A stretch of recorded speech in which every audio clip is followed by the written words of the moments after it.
The member for McMahon. Thanks, Mr Speaker. My question is to the Treasurer. Treasurer, the budget states that the Treasurer's so-called enterprise tax plan will be phased in over 10 years. But the budget fails to outline a 10-year cost for this promise. So, Treasurer, what is the 10-year cost of your 10-year plan? The Deputy Prime Minister, the Treasurer has the call. Thank you, Mr Speaker.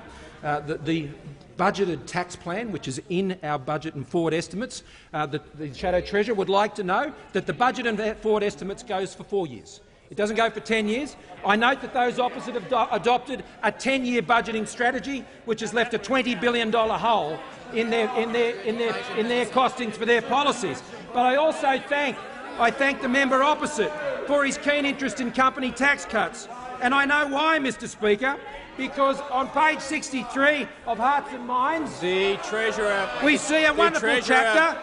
No, the Manager of Opposition Business resume his seat. I've got it. The Manager of Opposition Business will resume his seat.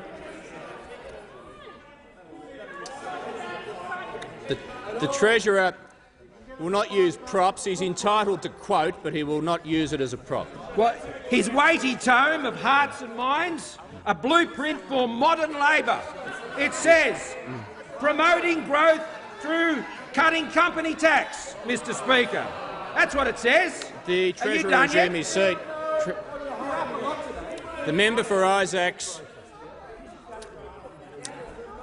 Members on my right, including the member for Macquarie, the Leader of the House. Leader of the House is delaying question time.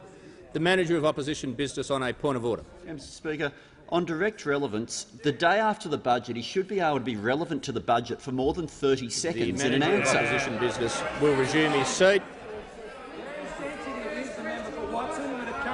Weighty tomes of the member for McMahon. But what he said, we do not need to have the lowest corporate tax rate in the world, he says. We do, however, need to be concerned if our company tax rate is on the higher side of the world's advanced economies. While 30% sounds low compared to the rate that Paul Keating inherited, it is how the rate compares to that of our competitors that counts, Mr Speaker. The member opposite likes to write about company tax cuts in his books. That's what he likes to do. He likes to talk about them out of this place, but he has no plan to do it, Mr Speaker. Our company tax cuts have delivered a cost of revenue of $5.3 billion over the budget and forward estimates, Mr Speaker. We know what they cost, and we've been able to ensure that we can meet and offset that cost by the other revenue-raising measures in the budget, which include our commitment to cracking down on multinational tax avoidance and removing access to generous concessions for those on high incomes and high wealth.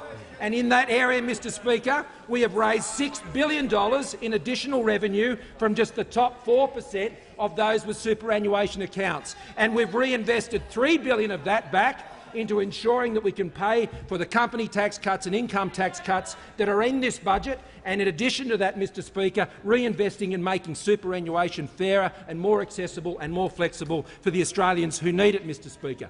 Those opposite talk a big game when it comes to tax. They talk a big game when it comes to any number of issues, multinational tax avoidance and all the rest of it. But what we know is, Mr Speaker, in government they do nothing about it. In opposition, they vote against it. And as you come to election, the only thing you can notice is they'll engage in their class envy politics, Mr Speaker. The Australian people are over it. They're over this opposition. Mr Speaker, there's nothing new about this Leader of the Opposition. He's the same old Labor politician we've known for a long time.